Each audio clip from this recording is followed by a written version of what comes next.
아멘. 예, 지난 1월에 수요기도회 설교를 하고 이제 6개월 만에 반년 이후에 오랜만에 설교를 하여서 좀 많이 긴장이 됩니다.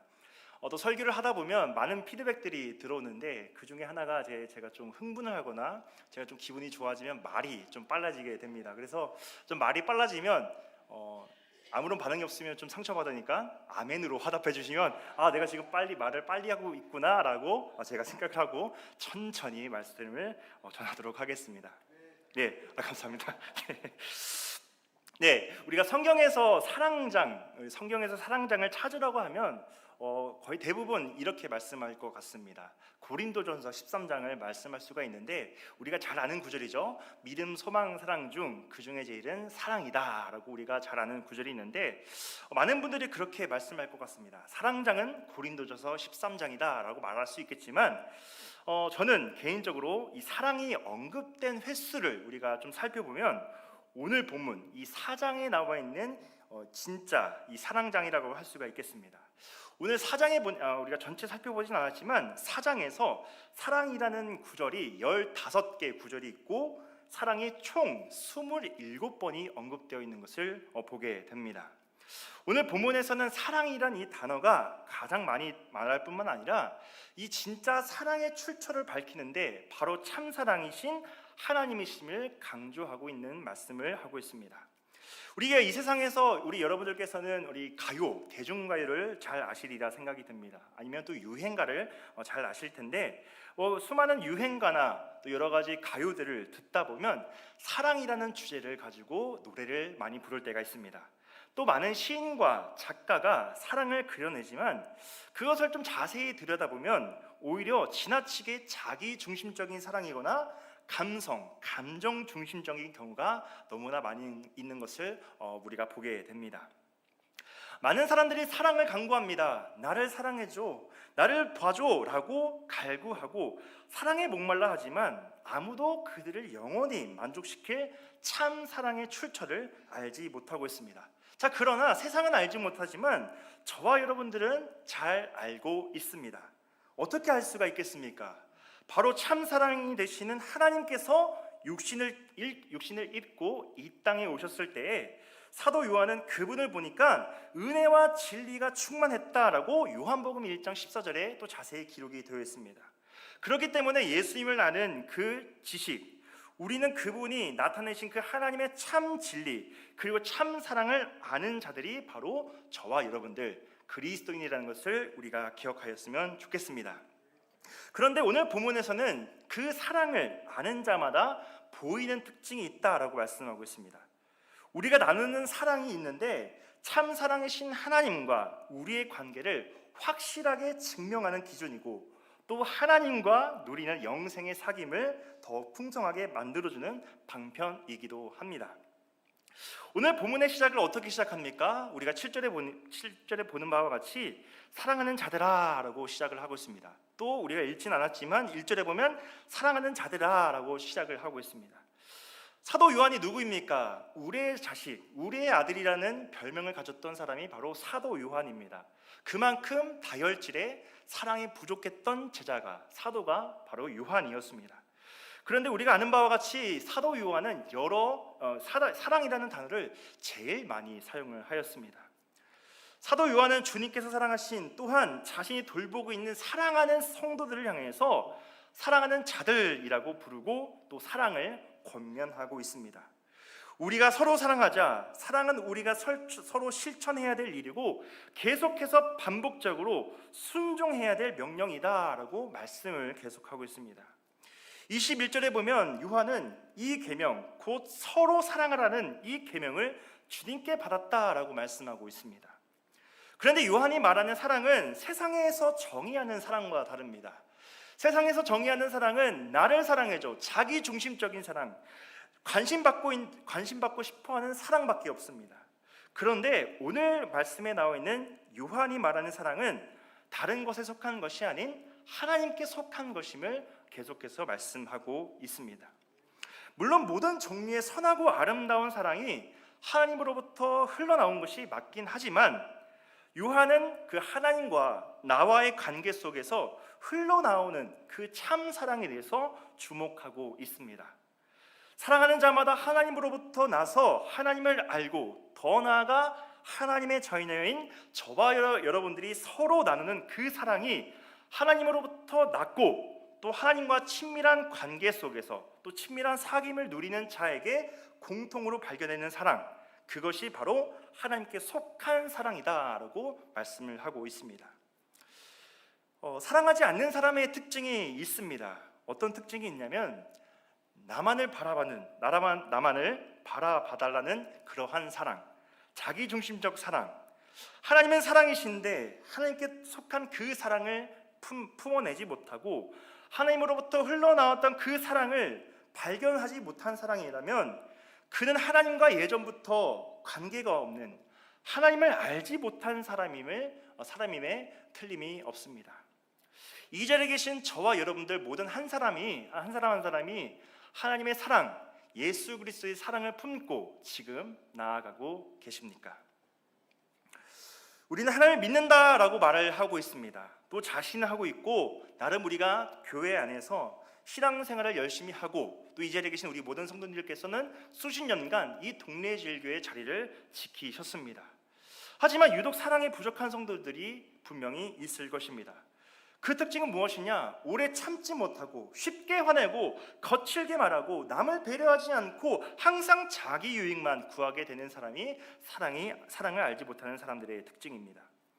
심지어 하나님을 모르는 그 사람들에게 오히려 모범을 보이지 않고 오히려 그 사람들을 정죄하는 모습, 그것이 정말 참된 그리스도인의 모습이겠습니까? 우리가 정말 하나님의 말씀을 붙들고 나아가는 자라면, 우리가 예수 그리스도의 사랑을 품고 나아가는 참 그리스도인이라면 우리는 하나님의 참 사랑을 받은 자로서 우리가 그 사랑을 세상 사람들에게, 또 여러분들이 믿지 않는 가족들과 이웃들에게, 직장 동료들에게 그렇게 사랑을 전해야 되지 않겠습니까? 오늘 9절에 보니까 이렇게 말하고 있습니다. 9절입니다. 하나님의 사랑이 우리에게 이렇게 나타난 바 되었으니 하나님이 자기의 독생자를 세상에 보내심은 그로 말미암아 우리를 살리려 하심이라 라고 말씀하고 있습니다. 사도 요한은 하나님의 사랑이 우리 곧 하나님과 사귐이 있는 저와 여러분들에게 이렇게 나타난 바 되었다라고 정확하게 말씀하고 있습니다. 여기서 첫째, 우리가 받은 참사랑이 얼마나 큰지 알려주고 있고, 두 번째는 우리가 서로 나눌 참사랑이 어떠한 사랑인지 우리가 가늠해 볼 수가 있습니다. 먼저 하나님의 참사랑의 크기를 우리가 헤아려 봤으면 좋겠습니다. 9절과 10절은 유사한 내용을 여러 번 지금 얘기하고 있는데 강조점이 각각 다릅니다. 9절에 보면 하나님이 자기 독생자를 세상에 보내심은 그로 말미암아 우리를 살리려 하셨다라고 나와 있는데, 여기서 말하는 독생자라는 말은 하나뿐인 유일한 아들을 지금 말하고 있습니다. 그러니까 하나뿐인 아들을 하나님 아버지께서 세상에 보내신 이유는 무엇이냐? 하반절에 보니까 바로 저와 여러분들을 살리기 위해서 독생자 예수 그리스도를 보내셨다라고 말하고 있습니다. 누군가를 살리기 위해서 하나뿐인 자녀를 희생시킬 부모가 어디 있겠습니까? 우리 삶의 가장 중요한 것은 여러 가지가 있겠지만 저는 사랑이라고 생각을 합니다. 세상에서 추구하는 사랑이 아니라 바로 오늘 말씀에 나와 있는 하나님의 사랑을 우리가 추구해야 합니다. 하나님의 사랑의 증거는 바로 육신으로 오셨던 그 예수님이시고 또 그 아들을 보내신 그 십자가의 사랑임을 우리 모두 기억하고 또 그 사랑을 내어줄 수 있는 우리 모든 동네 제일교회 성도님들 한 분 한 분이 되시기를 예수 그리스도 이름으로 간절히 축복합니다.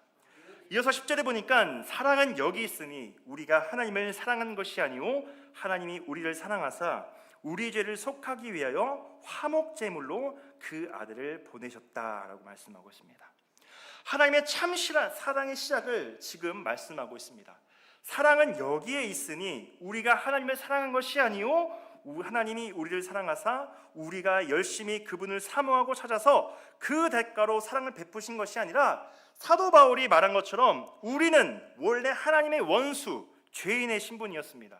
우리는 하나님을 미워했고 또 원수를 향하던 그때에 하나님이 먼저 저와 여러분들 한 사람 한 사람을 찾으시고 사랑하셨다라는 것입니다. 이것이 얼마나 놀라운 일입니까? 다른 세상의 종교들을 돌아보면 신이 또는 그 종교 지도자가 그 신도를 사랑해서 자신의 아들을 내어주는 신이 있습니까? 또 종교 지도자가 있습니까? 세상의 어떤 종교를 봐도 이러한 말씀, 또 이러한 신은 없습니다. 오직 하나님만이 그 독생자 예수를 보내셨고 또 그 사랑의 증거를 저와 여러분들에게 보여주셨습니다. 의인도 아니고 하나님이 보시기에 정말 악한 저와 여러분들이 또 우리가 원수된 우리들에게 자기 독생자를 죽기까지 내주는 사람들이 어디 있겠습니까? 그런데 하나님께서는 죄와 허물로 덮어진 또 죽은 우리들을 다시 살리기 위하여서 하나님과 영원히 단절된 관계를 영원히 회복시켜 주셨고 자녀로 삼으시기 위하여서 하나님의 유일한 아들이신 예수님을 보내셨습니다. 저와 여러분들 그리고 하나님과 우리 사이를 가로막는 죄를 속하기 위하여서 화목제물로 그 아들을 보내셨다라고 10절에 말씀을 하고 있습니다. 바로 이것이 하나님이 시작하신 참 사랑이고 또 오늘날 우리가 계속해서 받고 있는 참 사랑의 증거입니다. 하나님과 우리가 누리는 그 사귐, 그 친밀한 관계의 시작은 그 사랑 때문에, 십자가의 사랑 때문에 가능한 것이고 하나님과 우리가 지금 누리는 사귐도 이 사랑 때문에 가능한 것입니다. 우리가 매일매일 새벽 기도에 나와서 기도와 간구를 주님 앞에 올려드리는 것, 우리가 매주 주일마다 예배에 나아가는 것, 또 이 시간 수요 기도에 나아가는 것, 이것이 우리에게 당연한 시간일 수 있겠지만 그것은 하나님의 사랑이 있었기 때문에 우리가 감히 하나님의 전에 나와 예배하고 하나님께 찬양하고 또 우리가 영광을 올려드릴 수 있는 것입니다. 하나님의 사랑을 마음속 깊이 새기시는 우리들이 되었으면 좋겠습니다. 이어서 11절에 보면 이렇게 기록하고 있습니다. 사랑하는 자들아 하나님이 이같이 우리를 사랑하셨은즉 우리도 서로가 사랑하는 것이 마땅하도다 라고 말씀하고 있습니다. 자, 그러면 우리는 서로 어떤 사랑을 나눠야 되겠습니까? 예수님은 제자들에게 이렇게 말씀한 바가 있습니다. 내가 너희를 사랑한 것 같이 너희도 서로 사랑하라 라는 구절을 우리 성도님들께서 잘 아실 것입니다. 하나님께서 먼저 우리의 필요를 보시고 불쌍히 여기시고 긍휼히 여기셔서 우리에게 직접 찾아오셔서 자기 희생적인 사랑 또 여러 가지 사랑들을 보내주셨고 또 우리의 필요를 채워주셨습니다. 그러므로 저와 여러분들 모든 한 사람 한 사람이 서로 다른 이의 필요를 우리가 볼 수 있어야 되고 우리가 먼저 찾아가 예수님께서 보여주셨던 그 자기 희생적인 사랑을 우리도 품어야 된다는 것입니다. 갈라디아서 6장 2절에 이렇게 기록하고 있습니다. 너희가 짐을 서로 지라 그리하여 그리스도의 법을 성취하라 라고 갈라디아에서 6장 2절에 기록하고 있습니다. 하나님께서 시작하신 참 사랑은 우리 안에 저와 여러분들의 그 한 사람 한 사람 가운데 부어져서 무너졌던 관계를 다시금 회복시키고 또 무너졌던 형제자매의 관계 또 부모와 자녀와의 관계가 다시금 회복되어지는 그러한 놀라운 역사가 일어나게 될 것입니다. 그것이 참 사랑의 하나님을 아는 자 또 하나님의 사랑을 갖고 있는 자에게 마땅한 것입니다. 자, 그런데 우리는 진정한 사랑을 하는 것이 아니라 우리는 결핍된 사랑으로 다른 것을 채우려고 할 때가 많이 있지 않으십니까? 자꾸 내 기준에서 내 남편을 바라보게 되고 아내를 보게 되고 자녀들을 보게 되고 내가 지금 처해 있는 상황들만 보게 되고 마음에 안 드는 사람들의 모습만 보게 됩니다. 또 이외에 너무 많은 그런 세상의 기준들을 세워서 하나님의 사랑을 자꾸 왜곡하는 삶을 살고 있지는 않으십니까? 저와 여러분들의 삶 가운데 하나님의 사랑이 가득 채워지기를 예수 그리스도의 이름으로 간절히 소망합니다. 좀 말씀이 좀 지루하니까 저의 연애 이야기를 좀 잠깐 얘기를 하고자 합니다. 네, 지난 3월 16일에 저희 아내와 같이 결혼을 아주 사랑스럽게 또 은혜롭게 치른 적이 있었습니다. 감사합니다. 예, 근데 잠깐 얘기를 하자 보면 작년 5월에 소개로 처음 만나서 1년도 안 돼서 결혼을 하였습니다. 그것은 저의 희생적인 사랑이 있었기 때문이라고 말하고 싶지만 아무튼 연애 이야기를 하다 보면 이런 얘기를 제가 할 때가 많이 있습니다. 제가 이제 천안에서 이제 부산에 오기 전에 충남 천안에서 교회 사역을 하고 있었습니다. 저희 아내는 동일하게 부산에서 있었습니다. 부산에서 천안까지 거리는 이제 차로 한 4시간 또는 3시간 반 정도, 4시간 반 정도 걸리는 거리입니다. 그리고 왕복으로 하면 거의 8시간, 9시간 걸리는 거리고, KTX 타고 왔다 갔다 하면 한 2시간에서 2시간 반 정도 되는 거리입니다. 그러니까 쉽게 말하면 장거리 연애를 이제 수개월 동안 하였는데, 장거리 연애를 하신 분이 있을지 모르겠지만 이 장거리 연애가 말처럼 쉽지만은 않습니다. 누군가 하나는 희생해야, 누군가 하나는 누가 내려놔야, 시간을 바쳐야 일주일에 한 번을 만날까 말까 하는 그런 연애가 바로 장거리 연애입니다. 그런데 저는 일주일에 거의 한 번씩, 아니면 한 달에 2번씩 제가 부산에 내려와서 아내를 보기 위해서, 당시 여자친구를 보기 위해서 계속 부산에 내려왔던 적이 있었습니다. 저는 MBTI가 ISFP입니다. 근데 ISFP의 특징이 뭐냐면 집에 있는 걸 좋아하고 아무것도 안 하는 것을 좋아합니다. 그리고 약속이 취소되는 걸 되게 좋아합니다. 그런데 그러한 제가 일주일에 한 번씩, 한 달에 2번씩 부산에 왔다 갔다라는 것은 그건 정말 기적입니다. 네. 근데 그 기적 같은 사랑을 계속 수개월 동안 하였는데, 제가 만약에 그 아내를 사랑하는 마음, 당시 여자친구를 사랑하는 마음이 없었다면 저는 천안에서 부산까지 왕복하면서 왕복 11만 원 되는 그 교통비를 소비하면서까지 아내를 만나지 않았을 것입니다. 그리고 지금 결혼도 하지 못하고 솔로로 계속 지냈을 것입니다. 누군가 하나는 포기하는 사랑, 누군가 포기하고 그 사람을 향한 사랑이 있었기 때문에 저는 그 일들을 감당할 수 있었고, 또 우리 사랑하는 아내를 취할 수 있었습니다. 갑자기 왜 뜬금없이 이 얘기를 하냐? 우리도 이런 사랑이 필요하지 않나라는 생각이 듭니다. 나를 내어주는 사랑, 나를 내어주는 마음, 누군가를 위한 마음이 있어야 되지 않겠습니까? 우리가 세상 가운데 하나님을 누가 어떻게 나타낼 수 있겠습니까? 자, 12절에 보면 이렇게 말씀하고 있습니다. 어느 때나 하나님을 본 사람이 없으되 만일 우리가 서로 사랑하면 하나님이 우리 안에 거하시고 그의 사랑이 우리 안에 온전히 이루어졌다라고 말씀하고 있습니다. 우리가 서로 사랑할 때, 우리의 마음 가운데 사랑이 있을 때 세상은 우리 안에 거하시는 그 참 사랑, 하나님을 더욱 또렷이 볼 수 있다라고 말씀하고 있습니다. 하나님의 사랑이 우리가 서로 사랑을 나누는 그 관계 안에서 온전히 완벽하게 아니라 계속해서 실천함으로 나타납니다. 제가 초반에는 열심히 연애를 하면서 아내 왔다 갔다 하다가 중간에 이제 질려가지고 이제 가버리지 않으면 어떻게 됩니까? 아내가 저를 향한 마음과 그 신뢰의 마음이 떨어지지 않겠습니까? 계속해서 꾸준하게 그러한 저의 마음, 사랑하는 마음을 아내에게 보였기 때문에 아내가 저에게 왔고, 또 함께 또 사역을 하면서 또 가정을 이루면서 지금도 나아가고 있습니다. 요한복음 13장 35절에 이렇게 기록하고 있습니다. 너희가 서로 사랑하면 이로써 모든 사람이 너희가 내 제자인 줄 알리라 라고 말씀하고 있습니다. 하나님의 사랑을 받을 때 내가 어떤 존재인지 깨달을 수 있습니다. 하나는 소중한 존재이고, 또 다른 하나는 예수님이 십자가에서 죽으시기까지 나를 사랑하셨다라는 것, 내가 사랑받은 존재라는 것을 깊이 우리 깨달을 수 있습니다. 저와 여러분들이 속해 있는 공동체가 있습니다. 교회, 가지, 기관, 그리고 직장, 또 사람들과의 관계 안에서 우리가 회복을 하기 위해서는 다른 것이 아니라 하나님의 사랑이 필요합니다.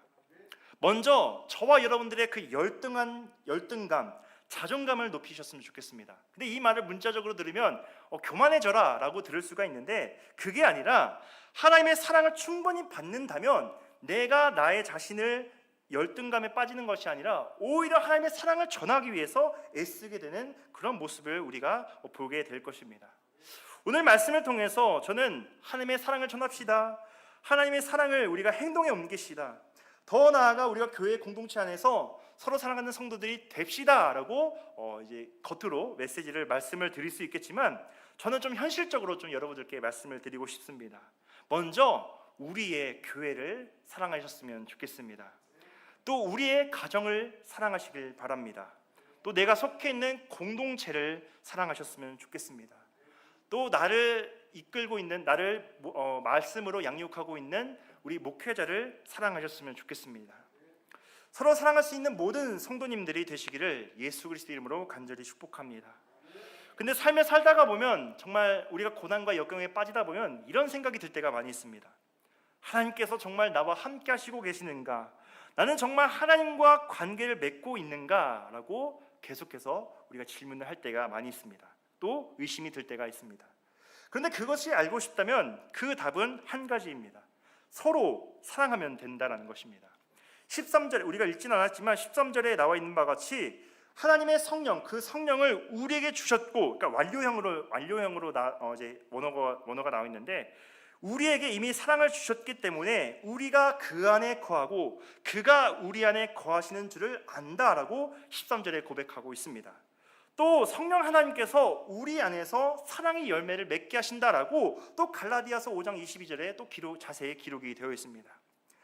정말 저와 여러분들이 주님 안에서 사랑을 맺고 있다면 또 사랑을 맺으면 맺을수록 우리는 하나님과 우리의 관계를, 더 나아가 저와 여러분들의 관계, 또 공동체 안에서와의 관계, 또 서로와 서로의 관계 속에서 사랑으로 하나가 되게 한다라는 그런 말씀을 우리에게 하고 있습니다. 사도 요한을 비롯해서 수많은 증인들이 보고 증언했던 그 예수 그리스도의 참 관한 그 지식은, 그리고 그 진리에 대한 믿음을 계속해서 말씀하고 있습니다. 14절에 요한은 이렇게 말씀하고 있습니다. 아버지가 아들을 세상의 구주로 보내신 것을 우리가 보았고 또 증언한다라고 말하고 있습니다. 여기서 보니까 누구든지 하나님을 아는 자, 하나님과 서로 사귐을 누리는 자는 반드시 그 가르침을 믿고 예수 그리스도를 시인해야 된다라고 말씀하고 있습니다. 또 이어서 15절에 보면 이렇게 기록하고 있습니다. 누구든지 예수를 하나님의 아들이라 시인하면 하나님이 그의 안에 거하시고 그도 하나님 안에 거한다라고 말씀하고 있습니다. 어떤 사람들은 예수님이 누구냐가 중요한 것이 아닌 그냥 예수님만 사랑하면 된다라고 말하고 있습니다. 또 그것이 중요하다라고 말씀하시는 분들이 더러 있습니다. 하지만 그 말은 틀렸습니다. 사도들이 또 수많은 믿음의 선배들이 보고 또 예수님을 증언했던 그 세상의 구원자, 통치자, 하나님이자 사람이신 예수님을 믿고 시인하지 않으면 그냥 엉뚱한 예수를 사랑하고 엉뚱한 예수를 따르는 것과 마찬가지라고 말씀하고 있습니다. 우리가 하나님의 사랑을 품고 나아가기 전에 우리의 입술로 저와 여러분들의 삶 가운데 예수님을 시인할 수 있는 우리 성도님들이 되시기를 간절히 소망합니다. 16절입니다. 하나님이 우리를 사랑하시는 사랑을 우리가 알고 믿었노니 하나님은 사랑이시라. 사랑 안에 거하는 자는 하나님 안에 거하고 하나님도 그의 안에 거하신다. 아멘. 참으로 하나님과의 관계 속에서 있는 사람들, 그리스도인들, 그래서 하나님께서 그의 안에 거하시고 그도 하나님 안에 거하는 지속적이고 친밀한 관계를 맺는 그리스도인은 반드시 주님의 사랑 안에 거하게 됩니다. 우리는 하나님이 그리스도를 통하여서 알려주셨던 그 하나님의 참 진리뿐만 아니라 말씀과 기도하는 것도 물론 중요하지만 그 사랑을 우리가 참 알고 그 사랑을 믿고 알고 그 사랑 안에 거하여서 실천하는 것이 매우 중요합니다. 우리가 모두 아는 바와 같이 마지막 때를 살아가고 있습니다. 예수님께서 다시 재림하실 날까지가 마지막 때라는 것은 누구나 잘 아는 사실입니다. 자, 우리가 나중에 심판받을 것도 너무나 잘 아는 사실인데, 자, 그렇다면 모든 것을 정확하게 아시고 지금까지 나의 입에서 나온 말과 행한 일을 빠짐없이 기록하신 분이 우리가 행한 대로 심판하실 것을 기다리는 기분이 어떻습니까? 두렵지 않겠습니까? 내가 행했던 여러 가지 말들과 언어 생활, 또 여러 가지 행동들을 우리가 좀 대대이고 곱씹어보면 좀 하나님 앞에 죄를 지은 횟수가 많지 않았겠습니까? 그것을 생각하고 하나님의 심판을 생각하다 보면 두려움에 빠질 수밖에 없습니다. 만일 우리가 하나님의 심판을 두렵게 느껴진다면 그것은 형벌 때문입니다. 18절에 보면 두려움에는 형벌이 있다라고 고백을 하고 있습니다. 하나님의 심판은 두려운 것이 아닙니다. 우리가 계속해서 새벽 기도 때에 예레미야서를 살펴보고 있는데 예레미야서는 거의 주된 메시지가 예루살렘, 즉 남유다 왕국의 또 이스라엘 백성들의 심판을 주된 메시지로 하고 있습니다.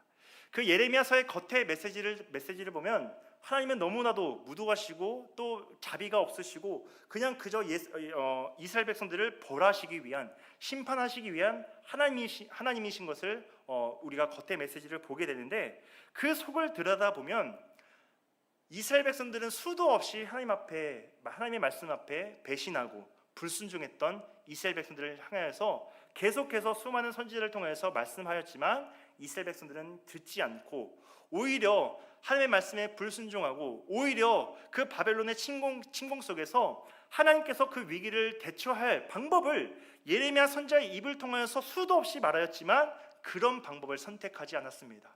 오히려 거짓 선지자들의 입에 그 말에 의존하였고 하나님의 말씀 앞에 나아가지 못했습니다. 그 사람들이 왜 그렇게 행동했겠습니까? 여러 가지 이유가 있겠지만 그 안에 하나님의 사랑을 품지 않았기 때문이다라고 생각을 합니다.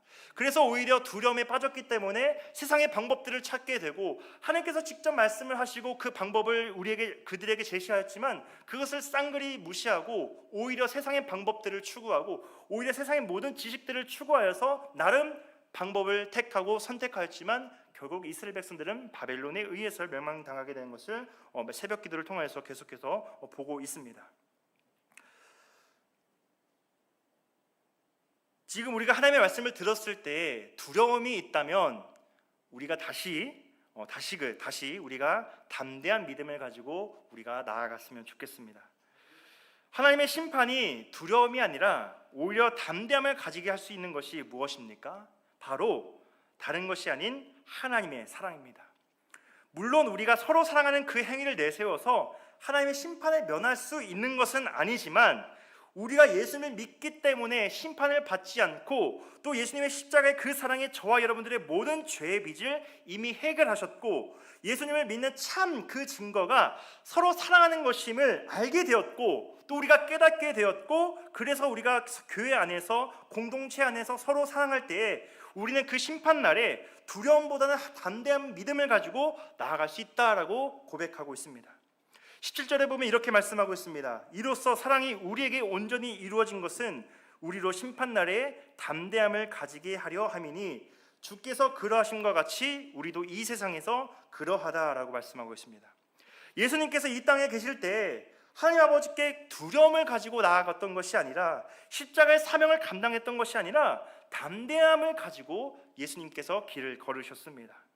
하나님 아버지의 계명을 지켜서 그 사랑 안에 온전히 거하셨고 또 그렇게 사명을 감당했던 것처럼 우리도 그렇게 해야 되는 의무를 가지고 있습니다.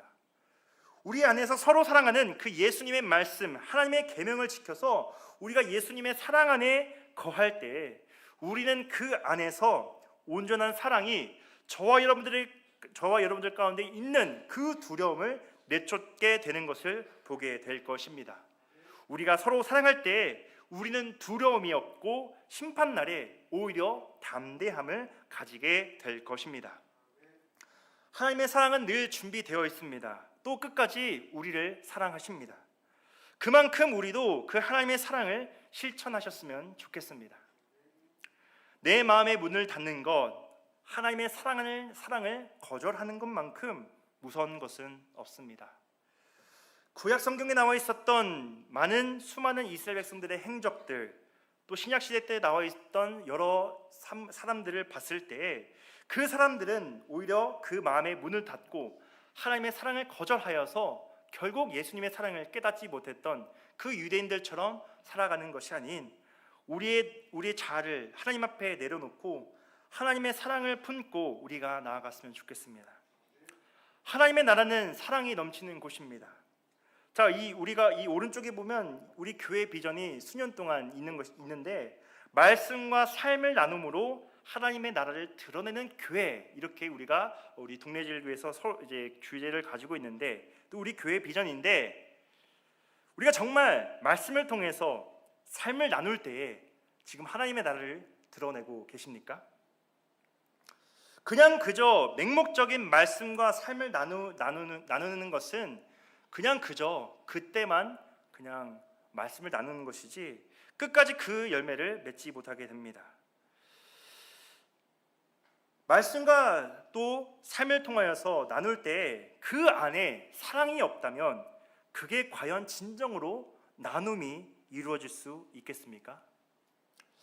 우리 동네 제일교회가 사랑이 넘치는 교회가 되길 원합니다. 세상에서 추구하는 사랑을 원하는 것이 아니라 추구하는 것이 아니라 하나님께서 내어주신 그 사랑을 우리가 품고 또 사랑이 넘치는 교회가 되었으면 좋겠습니다. 하나님의 사랑으로 모든 것들이 회복되기를 소원합니다. 우리가 서로 사랑할 때 풍성한 축복을 누릴 수 있지만 반대로 사랑하지 않고 그냥 그저 나아간다면 세상에 하나님을 나타내는 일을 실패하게 될 것이고 우리가 하나님과 참된 관계를 맺고 있는지 점점 알 수 없게 되고 우리의 믿음을 계속해서 의심하게 되고 결국엔 심판날에는 두려움을 가지고 살게 될 수밖에 없습니다. 좀 심하게 말하면 우리가 예수를 믿으면서 영생을 가지고 있으면서 누리지 못하는 안타까운 삶들을 살고 있는 것입니다. 그러므로 이 자리에 계신 우리 모든 성도님들께서 하나님의 참 사랑을 받은 그리스도인이 되시기를 간절히 소망합니다. 그 사랑을 서로에게 실천해야 됩니다. 우리의 사랑의 출처는 다른 것이 아닌 하나님이시고 우리가 사랑함은 하나님께서 먼저 저와 여러분들 한 사람 한 사람, 한 영혼을 사랑하셨습니다. 하나님에 대한 사랑, 또 성도에 대한 사랑, 그 모두가 참 사랑하신 하나님께서 공급받는 힘으로 할 수가 있습니다. 우리가 이렇게 생각할 때가 있을 것입니다. 하나님의 사랑은 쉬운데 성도의 사랑은 힘들다. 남편 사랑하기 힘들다. 아내 사랑하기 힘들다라고 생각할 때가 분명히 있을 것입니다. 그런데 성경에서는 계속해서 우리에게 돌직구를 던집니다. 누구든지 하나님을 사랑하는 자라면 그 형제를 미워하면 거짓말하는 자다라고 말씀하고 있습니다. 세상은 갈수록 개인주의로 변해가고 있습니다. 자신만을 생각하는 그러한 사회 속에 살아가고 있습니다. 또 수많은 TV 프로그램들을 보면 나 혼자 살아가는 것을 보게 됩니다. 마지막 때의 특징은 무엇이냐? 자기를 사랑하는 것입니다. 하나님의 사랑의 특징은 자기 희생 그리고 이기적인 사랑이 아니라 이타적인 사랑입니다. 다른 사람의 필요에 관심을 가졌으면 좋겠습니다. 더 나아가 우리 가까이에 있는 자신과 또 가족을 돌아보는 것을 중요하게 여기시길 간절히 소망합니다. 하나님의 사랑이 없는 신앙과 왜곡된 사랑은 그저 형식적이고 편협적이고 자기중심적이고 남을 이용하려고 할 뿐입니다. 그런데 정말 진정으로 하나님의 사랑을 체험한 신앙은 우리의 생활은 자원하는 마음이 생기게 되고 관대한 마음이 생기게 되고 이웃을 사랑하는 마음이 생기게 되고 남을 배려하는 마음이 생기고 교회를 사랑하는 마음이 생기게 됩니다. 신앙생활을 하면서 나의 마음에 하나님의 사랑이 과연 있는지 우리가 계속해서 돌아보아야 합니다. 제 얘기를 잠깐 하자면 이제 매주 이제 성경 봉독 가정 순서를 정해야 돼서 좀 한 주에 한 번씩 이제 전화를 돌릴 때가 있습니다. 근데 그때마다 이제 부담을 가져서 그런지 안 하시겠다라고 말씀을 하실 때가 너무나 많이 있습니다. 물론 충분히 이해가 됩니다. 저도 이 자리에 나와서 기도하고 말씀을 전한다는 것은 정말 큰 부담감을 느낄 때가 있습니다.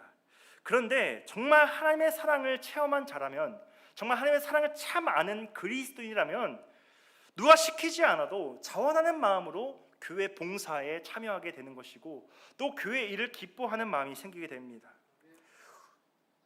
하나님의 나라는 사랑이 넘치는 곳이고 또 예수 그리스도의 십자가는 하나님의 사랑의 완성이고 또 하나님의 사랑은 이미 준비되어 있습니다. 우리 이 시간 성도 여러분들의 마음의 문을 열어서 하나님의 사랑을 갈망하였으면 좋겠습니다. 자원하는 마음을 다시금 회복하게 하여 주시고 우리의 무너졌던 예배와 기도와 말씀이 회복되게 하여 주시고 더 나아가 그것이 회복되기 전에 내가 하나님을 사랑하는 마음을 달라고, 내가 교회를 사랑하는 마음을 달라고, 내가 속해 있는 가지원들을 사랑해 달라고, 내 사랑하는 기관들을 사랑해 달라고 이 시간 함께 또 기도하면서 나아갔으면 좋겠습니다. 우리가 나누는 그 사랑의 힘은 세상에서 감당을 못할 힘을 가지고 있습니다. 그 사랑에 감격하는 자만이 그 사랑으로 채워져서 성도들에게 그 사랑을 흘려보낼 수 있는 우리 동네 제일교회 성도님들 한 분이 한 분 되시기를 간절히 소망합니다.